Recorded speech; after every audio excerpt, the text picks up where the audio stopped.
आदमी तो अपने हिसाब से अपने अर्थ गढ़ लेता है।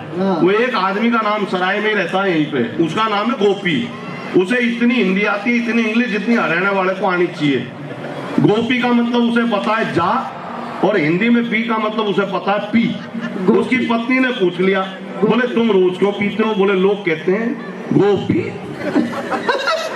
गोपी अच्छा है।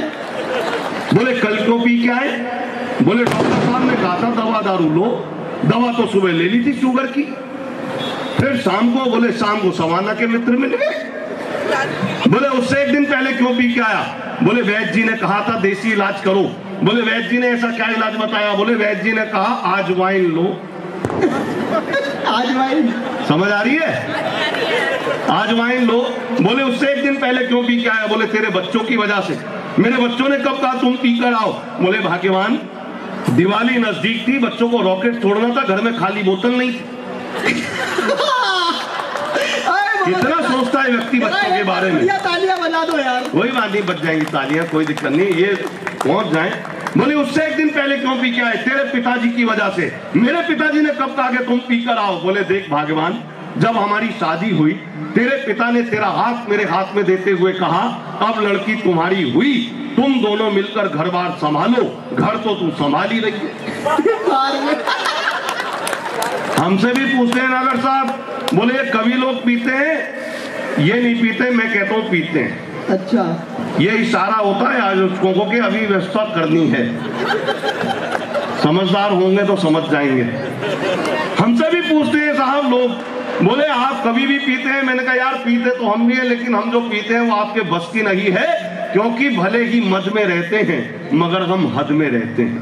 भले ही मद में रहते हैं मगर हम हद में रहते हैं।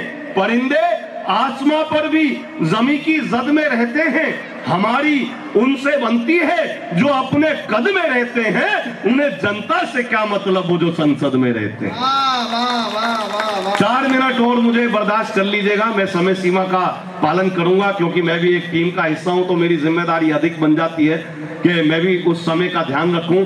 सुनिएगा साहब, मैंने बात कही बहुत सारी, लेकिन मैं अब एक और तरफ आपको लेके चलना चाहता हूं। नारी शक्ति बैठी है, वहीं से फिर घर की बात करता हूं कि मैं कवि सम्मेलन में जाने को हो रहा था तैयार। मैं बहन जी मोबाइल एक काम करा करो, अन्यथा मत लेना मेरी बात का। हाँ, सच बता रहा हूं, मुझे कई बार जैसे वो कहते हैं ना कि मुझे कई बार ऐसा लगता है कि कई महिलाओं ने शायद मेरी सुपारी ले रखी है। कई बार लगता है। लेकिन सुनिए, ये मोबाइल का भी तो बड़ा राज है। वो जो ऑनलाइन क्लासेस हुई थी ना कोरोना काल में, सब बच्चे ऑनलाइन पढ़े थे, मोबाइल पे क्लास चली। वो एक दादा ने पोते को डांट दिया, बोले क्या सारा दिन मोबाइल पे लगा रहता है, फेसबुक चलाता रहता है। बोले दादू आपको नहीं पता ऑनलाइन क्लास चल रही है? बोले मुझे पता है, क्लास 3-4 घंटे चलती है, तो 8-8 घंटे मोबाइल पे लगा रहता है। अच्छा, पोता ने दादा को समझा दिया, बोले दादू आपको क्या अपने पुराने दोस्तों की कभी याद नहीं आती? बोले आती है। बोले कभी बात होती है? बोले पता ही नहीं कहाँ पे है, उनका नंबर ही नहीं है। बोले दादू अगर मैं आपके दोस्तों को ढूंढ दूं तो? दादा ने कहा ये संभव है? बोले हाँ। तो दादा ने पोते की फेसबुक आईडी क्रिएट कर दी और पूछा बताओ 5वीं में कौन था तुम्हारा दोस्त? दादा ने बताया, बोले 5वीं में नत्थालाल।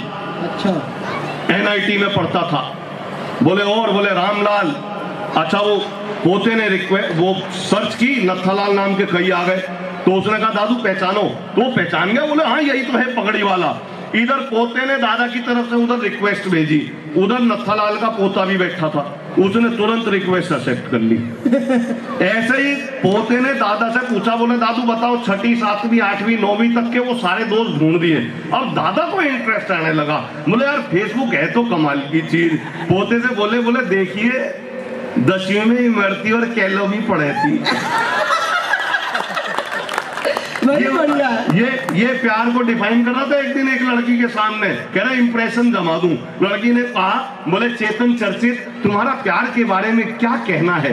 बोले देखो सुंदरी, लड़का सीमेंट होता है, लड़की रेत होती है, प्यार पानी होता है। प्यार पानी होता है जो इन दोनों को जोड़कर पक्का करता है। लड़की ने इसको क्या जवाब दिया? बोले कमीने तू शकल से ही मजदूर लग रहा। लेकिन आइए कि मैं कवि सम्मेलन में जाने को हो रहा था तैयार, मेरी पत्नी को जाना था बाजार, सकुचाती शर्माती मुझसे बोली मुझे छोड़ दोगे क्या। मैं कवि सम्मेलन में जाने को हो रहा था तैयार, मेरी पत्नी को जाना था बाजार, सकुचाती शर्माती मुझसे बोली मुझे छोड़ दोगे क्या। मैंने कहा मैं तो कब से तैयार बैठा हूं। अच्छा मैंने कहा मैं तो कब से तैयार बैठा हूं, पर 7 फेरे लेने के बाद लाचार बैठा हूं। अब इसमें ना तेरी कोई खता ना मेरी कोई खता, पर तुझे इस बात का नहीं पता कि शादी वाले दिन जब घोड़ी पर होकर सवार मैं पहुंचा मंडप के द्वार, तो तेरे पिता ने मेरे हाथ में 5 लाख रुपए देते हुए कहा बरखुरदार ये मेरी इज्जत तुम्हारे हाथ में है, कहीं जानी नहीं चाहिए बेटा, पैसे हर महीने आते रहेंगे, लड़की मायके नहीं आनी चाहिए। इतना सुनते ही मेरे फेरे तो पड़ गए, पर ससुर जी अपनी बात से मुकर गए। और मुझे इस बात का ना कोई दुख है ना कोई पछतावा, ना कि मैं पछता रहा हूं, बल्कि आज तक ईमानदारी से अपना धर्म निभा रहा हूं, क्योंकि मैं जानता हूं कि पैसा तो आना जाना है, पर घर में जो लक्ष्मी है वही मेरे लिए बहुमूल्य खजाना है, वही मेरे। तो साहब जियो ऐसे कि सबकी आस में जिंदा रहो, जियो ऐसे कि सबकी आस में जिंदा रहो, मरो ऐसे कि तुम इतिहास में जिंदा रहो। बहुत बहुत धन्यवाद। बहुत अच्छे।